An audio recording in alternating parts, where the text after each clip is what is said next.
All right, so why should I give him 5 years? The complainant in this case is the same complainant that he has the new case on. There was some other things going on in his home life and stuff. I believe he's had some family health issues and stuff. No, I mean, because he hasn't learned anything. And I don't know what's happening in his relationships, but it doesn't appear he's learned anything. And I don't know why I should sentence him to just 5 years. All right, the court is going to sentence. This dude walked into court acting like 5 years was some kind of fair trade for what he did, and he genuinely thought this was the end of the whole story.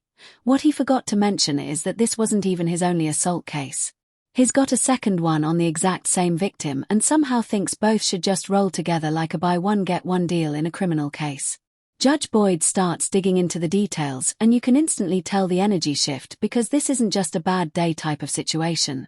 This dude has a pattern. I don't know how somebody can almost take out the person they claim to love twice and walk in with this level of confidence. Let me know in the comments if you think 5 years is ever enough for repeat violence like this, or if you think this dude deserves the absolute maximum. Let's dive in. Calling 2025 CR 01152. Could I have parties announce? Your Honor, there's also the MTR. Yeah, I'm going to take this up first. Can we do the MTR first? Why are we doing the MTR first? Uh, And are you Mr. Geary? Yes, ma'am. Counsel, you received all discovery? Yes, I have. Did you review it with your client? Yes, I have. Court will find that the state is in compliance with discovery. By entering into a plea, you're giving up those rights. Did you intend to give up those rights and enter into a plea today? Yes, ma'am. Court will find that defendant has knowingly and voluntarily waived indictment, freedom of information, and rights under Article 1.051. By information, you're charged with assault family household member with a previous conviction. That's a third-degree felony. Range of punishment is anywhere from 2 to 10 years in prison and up to a $10,000 fine. If you have a plea with the state, the court does not have to follow your plea. According to the plea, punishment is to be assessed at 5 years in the prison. There's a $1,500 fine. Did you understand that to be the plea? Yes, ma'am. State? There is, with the exception of, I had put restitution, should there be any, I know that he would be entitled to restitution here. All right, it's going to be restitution, if any. Let me just tell you, if they're sending you to prison and your counsel is waiving a PSI, then whatever that restitution amount that person claims, that's going to be the restitution amount. And when you're up for parole, they'll take it up with parole. Do you understand? Yes, ma'am. All right, restitution, if any, to Anessa Nicole Guerra. Did you understand with an affirmative finding of family violence, you're not allowed to own or possess any weapons or ammunition? Yes, ma'am. Did you understand with an affirmative finding of family violence, you're not allowed to be designated primary custodial parent? Yes, ma'am. Counsel, are there any such motions? No, Your Honor. Then to the offense as charged, how do you plead? Guilty, not guilty, or no contest? No contest. State any evidence. Yes, Your Honor, at this time, state orders into evidence, states Exhibit 1 with all attachments. No objection, Your Honor. Court will accept into evidence states Exhibits 1 and attachments. The court has reviewed the same. The court will find there is sufficient evidence to find you guilty. The court will find you guilty. Are you proceeding with sentencing? Yes, Your Honor. Anything you wish to say on behalf of your client? Your Honor, it was kind of a tough decision for Mr. Geary to come to, but he thinks it's in his best interest, and he would ask the court to go along with the plea bargain that it's taken us quite some time to negotiate, but I think he wants to get this behind him. It's unfortunate that we've ended up here, but I think he is ready to move on and become a productive citizen once he gets this behind him. All right, the court is going to sentence you to 5 years in the prison, give you credit for any time served. There's an affirmative finding of family violence.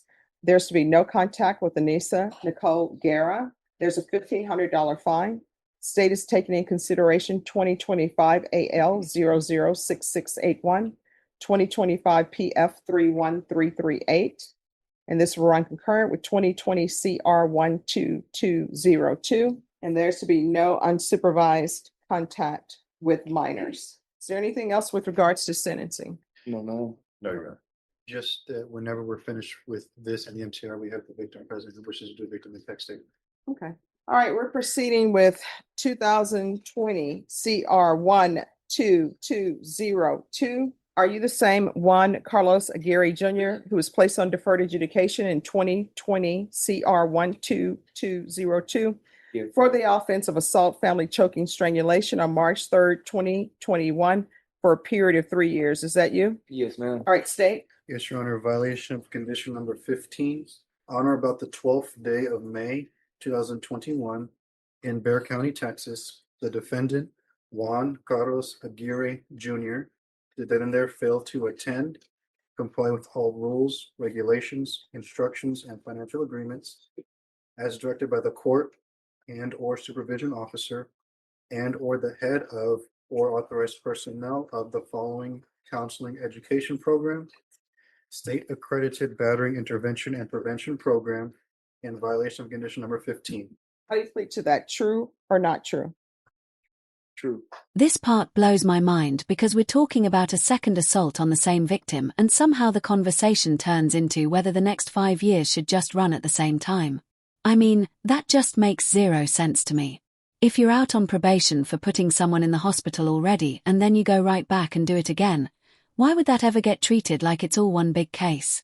This is the exact type of situation where the system usually drops the hammer because it proves that the first sentence didn't teach anything.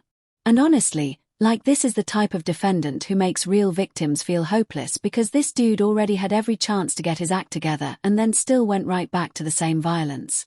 If there's ever a moment where consecutive time actually makes sense, it is something like this. Do you guys think concurrent time like this even makes sense for repeat violence?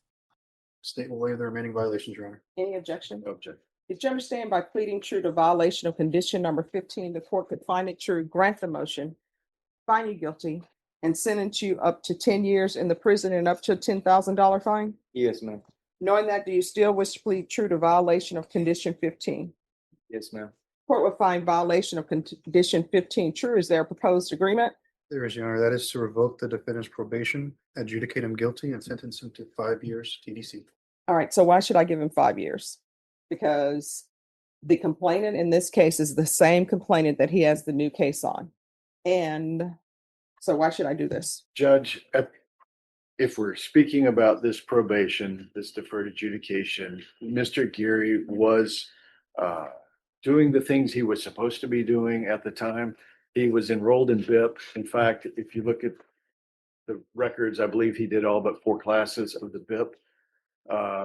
But because of other circumstances, the MTR was filed on him, and he did not complete it. There was some other things going on in his home life and stuff. I believe had some family health issues and stuff, but he was doing the things he was supposed to be doing. He just didn't complete it because of the circumstances. So that makes him not a good candidate for probation.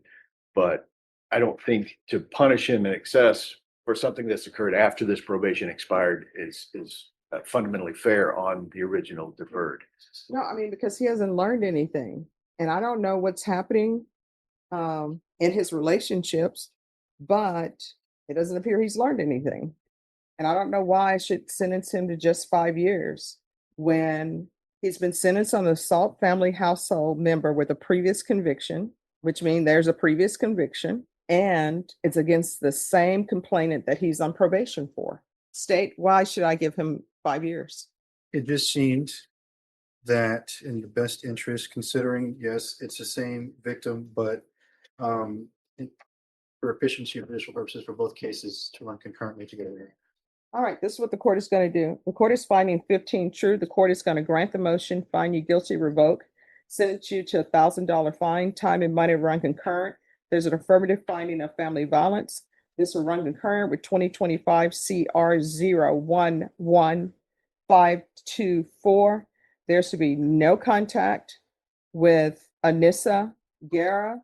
There should be no residing in a household with minors. There should be no unsupervised contact with minors, and the court is going to sentence you to 8 years in the prison. Did you review the document entitled Trial Court Certification of Defendant's Rights to Appeal with your attorney? Did you understand it?